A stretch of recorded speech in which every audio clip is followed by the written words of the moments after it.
السلام علیکم اسٹوڈنٹس آج ہم پڑھیں گے نیو لینڈ لا آف آکٹیوز. جیسا کہ پچھلے ویڈیو میں ہم لوگوں نے پڑھا تھا ڈوبین لا کے بارے میں. آج ہم پڑھیں گے انشاءاللہ نیو لینڈس لا آف آکٹیوز کے بارے میں. سب سے پہلے آپ کو جاننا ہوگا کہ نیو لینڈس کہاں کا تھا. نیو لینڈس جو ہے یہ برٹش کا رہنے والا تھا. اس نے اپنی لا کو 1864 میں پیش کی اور یہ بیس کرتا ہے میوزک پہ, کیونکہ یہ میوزک لور تھا. کون؟ نیو لینڈس جو یہ میوزک لور تھا. یہ میوزک لور تھا اس لیے, جیسے کہ آپ لوگ جانتے ہیں کہ انڈین کلچر میں بھی میوزک کے ساتھ ٹیونز ہوتے ہیں. اسی طرح اسی نے میوزک کو بیس بنا کر اپنی لا کو میوزک کے بنیاد پر پیش کی. یعنی اس نے 8 ایلیمنٹس لے لی اور اس ایلیمنٹس کو ارینج کی on the basis of atomic weight. مطلب اٹامک ویٹ کے بنا پر, مطلب ایک کی اگر اٹامک ویٹ 2 ہے تو دوسرے کی 3 ہونی چاہیے. اگر اس کی 3 ہے تو اس سے تھرڈ کی 4 ہونی چاہیے. مطلب ایک سیکوینس کے بنیاد پر اس کو ارینج کی ایلیمنٹس کو. اور پھر کہا کہ اگر ہم 8 ایلیمنٹس کو ارینج کریں اٹامک ویٹ کی بنیاد پر, تو جو 8واں ایلیمنٹ ہے اس کی پراپرٹی سملر ہوگی ٹو دا فرسٹ ون کی. مثال کے طور پر اس نے ایگزامپل دی کہ جیسے کہ اس نے کہا کہ لیتھیم ہو گئی, بیریلیم ہو گئی, بوران ہو گئی, کاربن ہو گئی, نائٹروجن, آکسیجن, فلورین. اسی طرح پھر سوڈیم ہو گیا, magnesium, aluminium, silicon, phosphorus, sulphur, chlorine, یہ پوٹاشیم. اس کو دیکھیں, اس نے کہا کہ اگر ہم ایلیمنٹس کو اٹامک ویٹ کی بنیاد پر ارینج کر دیں تو 8 ایلیمنٹس کو, تو جو پراپرٹی 8 ایلیمنٹ کی ہے وہ اس کی property to the first one کی سملر ہوگی. یعنی مطلب, اور اسے یہ نہیں کہتے کہ جو شروع سے مطلب فرسٹ ون سے شروع کریں گے, جہاں سے بھی اب شروع کریں, لیکن جہاں سے اب شروع کرتے اس کی جو پراپرٹیز ہے اور لاسٹ ون کی جو 8واں ایلیمنٹ ہے اس کی پراپرٹی سیم ہوگی.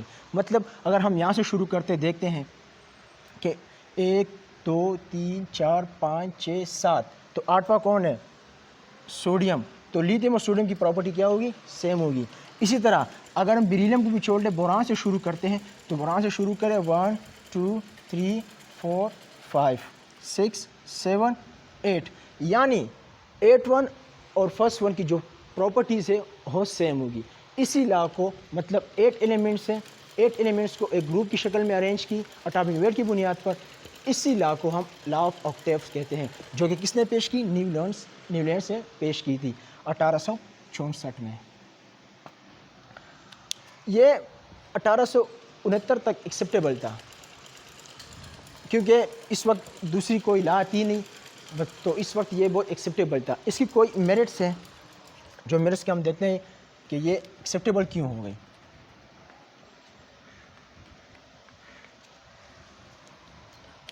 فرسٹ کیا تھی کہ اس نے جو ایلیمنٹس تھے وہ ارینج کی کس کی بنیاد پر؟ اٹامک ویٹ کی بنیاد پر. شارٹ کٹ میں اٹامک ویٹ کی بنیاد پر. دوسری کیا تھی کہ اس نے لائٹر ایلیمنٹس کو ارینج کی.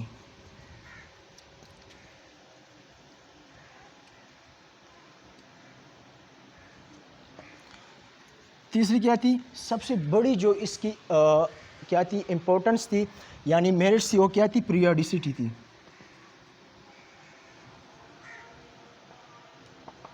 اب پیریوڈیسٹی کیا ہوتی ہے؟ پیریوڈیسٹی یہ ہوتی ہے کہ ایک ایلیمنٹس یا تو پراپر انٹرول کے بعد وہ پراپرٹی انکریز ہوگی یا پراپر انٹرول کے بعد وہ پراپرٹی ڈیکریز ہوگی. اسی کو پیریوڈیسٹی کہتے ہیں. یعنی ایک ایلیمنٹ کی جو پراپرٹی ہے یا تو ایک خاص وقت کے بعد وہ انکریز ہوگی یا ایک خاص وقت کے بعد وہ ڈیکریز ہوگی سیم گروپ میں, تو اسی کو پیریوڈیسٹی کہتے ہیں. تو یہ اس کی میرٹس تھی. اس کی ڈی میرٹس کیا تھی؟ ڈی میرٹس 2 ہی پوائنٹس ہے کہ اس میں جو ہے بعد میں جو ہے نوبل گیسز آ گئے. نوبل گیسز آ گئے تو یہ لا کیا ہو گئی؟ فیل ہو گئی ڈی میرٹس میں. نوبل گیسز آ گئے اور بٹ ہیوی ایلیمنٹ